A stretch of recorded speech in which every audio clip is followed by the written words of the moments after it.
बिस्मिल्लाहिर्रहमानिर्रहीम, अस्सलाम वालेकुम। जी उठा पाकिस्तान में आपको खुशामदीद कहते हैं और उम्मीद करते हैं कि आप सब बखैरियत होंगे। और हमेशा की तरह ज़ाहिर है हमारे प्रोग्राम में मुख्तलिफ़ सेगमेंट्स हैं, मुख्तलिफ़ मेहमान हैं। किचन सेगमेंट भी हुआ करता है रमज़ानुल मुबारक में, और कभी कभी तो मुझे इतनी मोटिवेशन मिल जाती है कि मैं घर जाके कुछ ना कुछ ज़रूर वो ट्राई करती हूँ। उसको हम रख छोड़ते हैं उस वक्त के लिए जब शेफ़ हमारे साथ मौजूद होंगे, और उस वक्त हम इस पर बात करेंगे। आज के दिन की एक ख़ासियत, और ख़ासियत यूँ है कि जो शख्सियत है वो बहुत ख़ास है। हम बदलते दौर के साथ विमेन एम्पावरमेंट पे बात करते हैं। हमें ये लगता है कि जी हमने मुख्तलिफ आइडल्स बनाए हुए हैं। अगर कोई किसी से पूछे, टेलीविज़न पर भी पूछे, जी आपका आइडल कौन है, फ़ीमेल आइडल कौन है, तो लोग मुख्तलिफ वेस्ट में रहने वाली ख़वातीन, जो बाहिम्मत ख़वातीन हैं, जिन्होंने एक जर्नी की गुजारी है किसी भी चीज़ में, उनका नाम लेते हैं। लेकिन अगर हम देखें तो अल्लाह ताला ने हमें हमारे दीन के ज़रिए से ही जो अशख़ास गुज़रे हैं, जो शख्सियात गुज़री हैं, उनके ज़रिए से हमें आइडल्स दिए हैं। बस हमारी कम इल्मी है, अनफॉर्चुनेटली कहीं ना कहीं हमारी कोताही है कि हम वो समझ नहीं पाते, पढ़ नहीं पाते। जब हम बात करते हैं उम्महातुल मोमिनीन हज़रत खतीजतुल कुबरा, उनके हवाले से, तो मेरे ख़्याल में जब ये नाम आ जाए ना, तो विमेन एम्पावरमेंट की हद मुकम्मल हो जाती है। उसे कहते हैं विमेन एम्पावरमेंट। हमने आपने बचपन से पढ़ा हज़रत खतीजतुल कुबरा के हवाले से, उनकी ज़िंदगी के हवाले से, उनकी शख्सियत के हवाले से, जिस तरह उन्होंने आप नबी सल्लल्लाहु अलैहि वसल्लम का साथ दिया, जिस तरह से आप जब उनको दावत इस्लाम दी गई, आप उन पहले लोगों में से हैं जिन्होंने बग़ैर किसी हुज्जत के आप पर ईमान लेकर आए। आप उनको अगर बिजनेस वुमेन के कॉन्टेक्स्ट में देखते हैं, इवन बिफोर इस्लाम, तो भी आपको उनका एक नज़रिया, उनकी एक साख, उनका एक इमेज नज़र आता है। लोग उनको ताहिरा के नाम से जानते थे, लोग उनसे मोहब्बत करते थे, एहतरामन मोहब्बत करते थे। लोग उनको एक ख़ास स्टेज पे जैसे आप किसी खातून को बिठाते हैं, उस तरह से उनको देखते थे। कुरैश का दौर, जब ख़वातीन की ऐसी बुरी हालत, लेकिन उसमें भी आप वो चमकता सितारा थी कि जहाँ इज़्ज़त भी थी, हुर्मत भी थी, आप पाक दामन भी थी, और हर तरह से आप जो आज विमेन एम्पावरमेंट की डेफिनेशन दी जाती है, आप हर तरह से उससे बढ़कर थी। और फिर जब नबी सल्लल्लाहु अलैहि वसल्लम की ज़िंदगी में आप आईं, उसके बाद तो आप सल्लल्लाहु अलैहि वसल्लम ने जिस तरह से आपकी अहमियत को उजागर किया, ज़ौजा की अहमियत, ज़ौजा के नज़रिए से भी, आपकी अपनी शख्सियत के नज़रिए से भी, वो हमारे आपके सामने है। आप जब इस दुनिया से रुखसत हुई, आपके विसाल के बाद भी नबी सल्लल्लाहु अलैहि वसल्लम आपकी दोस्तों को, जब कोई बड़ा जानवर ज़िबा करते थे तो मोहब्बत का आलम देखिए कि आपकी दोस्तों को वो गोश्त पहुँचाते थे, आपका जिक्र करते थे। सब जानते थे कि आप नबी सल्लल्लाहु अलैहि वसल्लम को हज़रत खतीजतुल कुबरा की शख्सियत में किस तरह का सपोर्टर अल्लाह ताला ने दिया। क्योंकि वो सपोर्टर सिर्फ मॉरल सपोर्ट नहीं थी, वो इमोशनल सपोर्ट नहीं थी, वो फाइनेंशियल सपोर्ट भी थी। जहाँ जहाँ जो कुछ आप कर सकी दीन इस्लाम के लिए, वो आपने किया। तो अल्लाह ताला आपके दर्जात को मज़ीद बुलंद करे। आप ज़ाहिर है उन चंद लोगों में से हैं जिनके बारे में हम जानते हैं कि अल्लाह ताला ने उनको कितनी इज़्ज़त दी, और अल्लाह ताला ने उनके लिए इस दुनिया में या आखिरत में कितने तहाइफ़ रखे हैं। और अल्लाह ताला हम सब को ये तौफ़ीक अता करे कि हम इन अशख़ास को, इन शख्सियात को मज़ीद पढ़ सकें, समझ सकें, और जितना अपने अंदर इनकी उन ख़ासियतों को ढाल सकते हैं उतना हम ढाल सकें। और इसी हवाले से आज के दिन की मुनासबत के हवाले से कुछ मोहब्बत और एहतराम के अल्फाज हैं जो मनकबत की सूरत में आपको सुनाएंगे। हमारे साथ मौजूद हैं ज़ैगम अब्बास साहब। अस्सलाम वालेकुम। जी, सबसे पहले तो आपका शुक्रिया कि आपने इस प्रोग्राम में उम्मुल मोमिनीन जनाब खदीजतुल कुबरा सलामुल्लाह अलैहा की जो महफ़िल सजाई है, उसमें आपने मुझे मदऊ किया और अपने तासुरात और अपने जो हदिया है जो बीबी की बारगाह में नज़र करने का मौका इनायत फरमाया। और लायक़ तहसीन है कि आपकी काविश के आपने बहुत खूबसूरत तारुफ़ बीबी खदीजतुल कुबरा सलामुल्लाह अलैहा का पेश किया।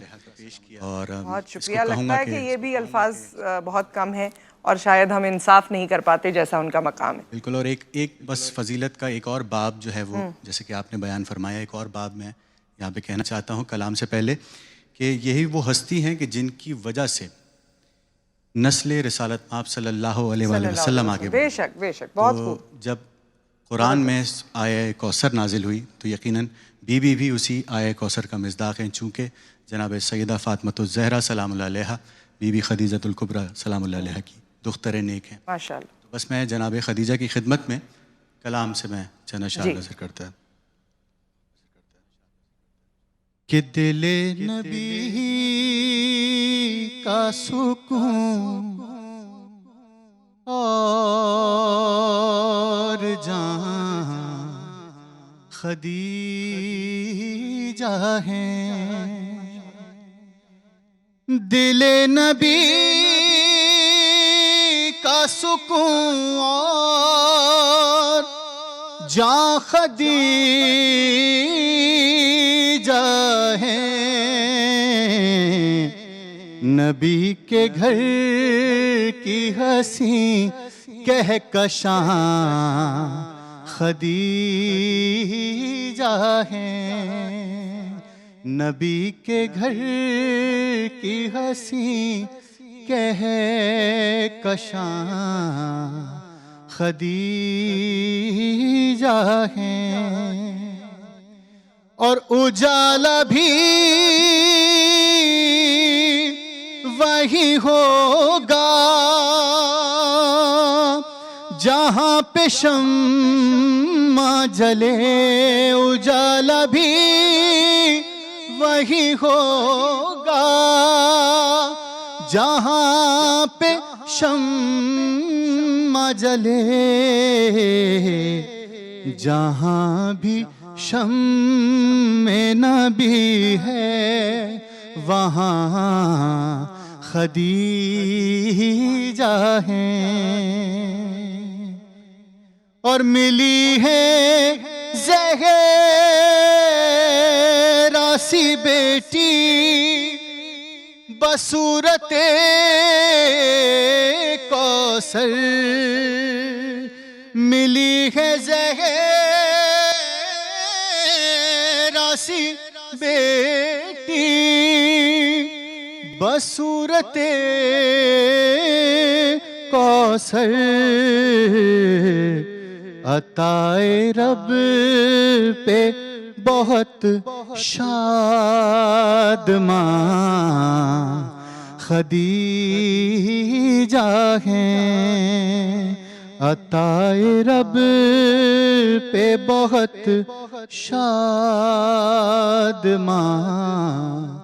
खदीजा है।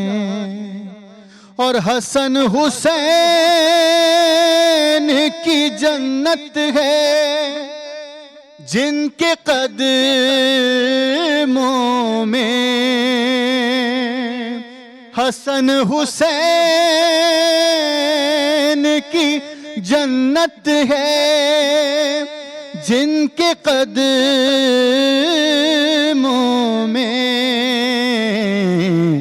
उन्हें शरफ ये मिला है कि मां खदीजा है। उन्हें शरफ ये मिला है कि मां खदीजा है। और कलामे पाक की आयातें वज़्ज़ुहा ने कहा। कलामे पाक की आयातें वज़्ज़ुहा ने कहा। खुदा के दीन की जाए अमां खदीजा है। और ये आखिरी शेर देखिए, मैं नजर करता हूं कि गनी हुए